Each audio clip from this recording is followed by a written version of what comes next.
गोरखपुर 1971 के बाद देश में एक बार फिर सिविल डिफेंस मॉक ड्रिल आयोजित की गई। ये मॉक ड्रिल देश के कई शहरों में की गई। भारत पाकिस्तान के बीच बढ़ते तनाव और पहलगाम आतंकी हमले के बाद सिविल डिफेंस तैयारियों को परखने के लिए यह अभ्यास किया गया। बुधवार को सरस्वती विद्या मंदिर में छात्रों को हमले की स्थिति में बचाव की जानकारी दी गई। इस दौरान हवाई हमले की चेतावनी, सायरन, ब्लैकआउट सिमुलेशन और आपातकालीन प्रशिक्षण प्रदान किया गया। कार्यक्रम में नागरिक सुरक्षा कोर के अधिकारी, वॉलंटियर्स, विद्यालय के छात्र छात्राएं उपस्थित थे। हमारी 12 सेवाएं हैं सिविल डिफेंस में।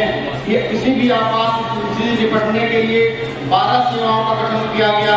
वो अपना कार्य करेगी, लेकिन आम पब्लिक का सपोर्ट जब हमारा रहेगा तभी हम आगे सब सक्सेस रहेंगे। तो जब हम सुरक्षित रहेंगे तो दूसरे को भी सुरक्षित करेंगे। हमारा मेन उद्देश्य आज का है ब्लैकआउट का। ब्लैकआउट के समय यदि दुश्मन हवाई हमला करता है और हमें जानकारी है कि कोई बमबारी होनी है, तो मैं अपने को कैसे सुरक्षित करूं। तो बमबारी के समय हमारा एयरफोर्स से Gorakhpur control room, civil defence और एयरफोर्स कंट्रोल रूम से हमारी हॉटलाइन लगी हुई है। किसी भी घटना की सूचना पहले हमारे सिविल डिफेंस कंट्रोल रूम को मिलता है।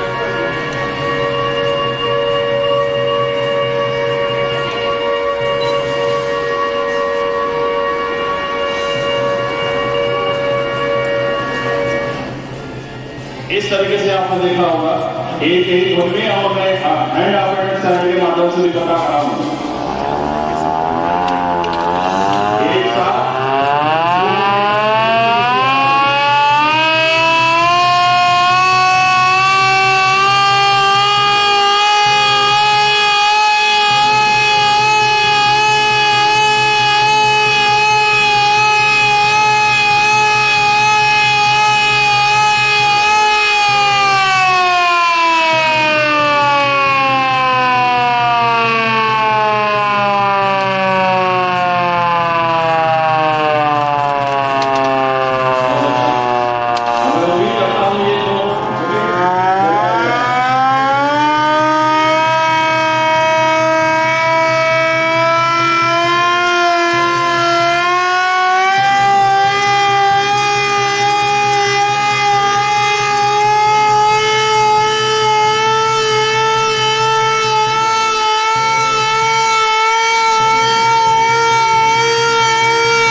ये भी हमारे घर परिवार कहीं भी मिल सकता है। ये जरूरी नहीं है कि लाल कंबल हो, किसी भी तरीके का कोई कपड़ा हो, हम इसका इमरजेंसी में इस्तेमाल कर सकते हैं। ये हमारे इमरजेंसी का टूल है, इमरजेंसी का टूल है। फेस पैर की तरफ और नजदीक से पकड़िए, नजदीक से पकड़िए।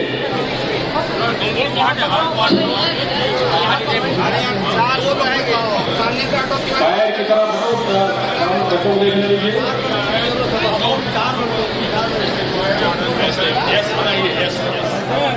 बैठाओ घर को, बैठाओ।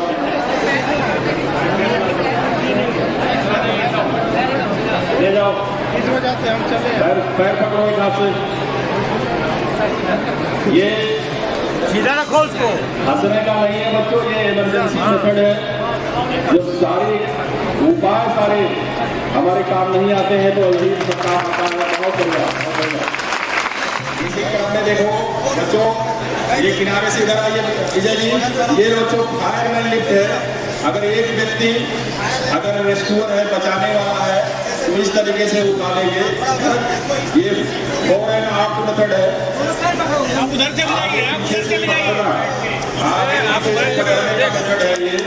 ऐसे जैसे मैं पीछे आइए और पीछे आइए और अंदर आइए, अंदर आइए, उठाइए एक साथ करके। हाँ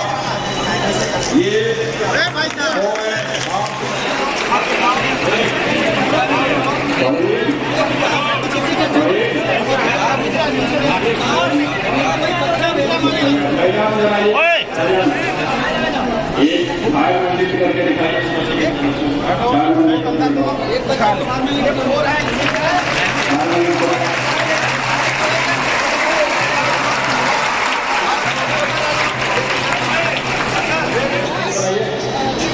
विकास यहाँ तक लाओ, 20 तक लाओ ना।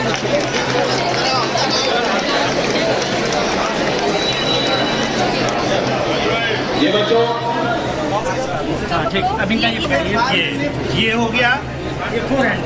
तुम लोग आप लोग इधर आगे आओ।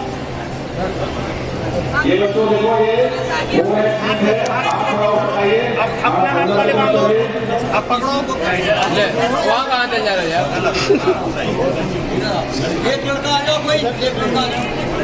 ये 4 हैंड सीट है सर। इस संबंध में मीडिया से बातचीत में नागरिक सुरक्षा कोर के उप नियंत्रक सत्य प्रकाश सिंह ने बताया। नमस्कार। आज आपने देखा कि इस विद्यालय में हम लोगों ने लगभग 3,500 बच्चों को ये बात पहुंचाने में सक्षम रहे कि नागरिक सुरक्षा उपाय क्या है। अगर कोई वार सिचुएशन होता है तो हम लोग किस प्रकार से अपने आप को सुरक्षित कर सकते हैं, अपने परिवार को कैसे सुरक्षित कर सकते हैं और अपने आस पड़ोस को कैसे सुरक्षित रख सकते हैं। पैनिक होने की आवश्यकता नहीं है। ये चूंकि सायरन्स की आवाज़ इसलिए ध्वनित की गई कि जनता जान पाए कि ये सायरन्स की मीनिंग्स क्या है। जैसे आपने देखा होगा कि 2 प्रकार की आवाजें दी गई। एक फ्लक्चुएटिंग आवाज थी, इसका मतलब कि हमारे ऊपर हमला हो चुका है।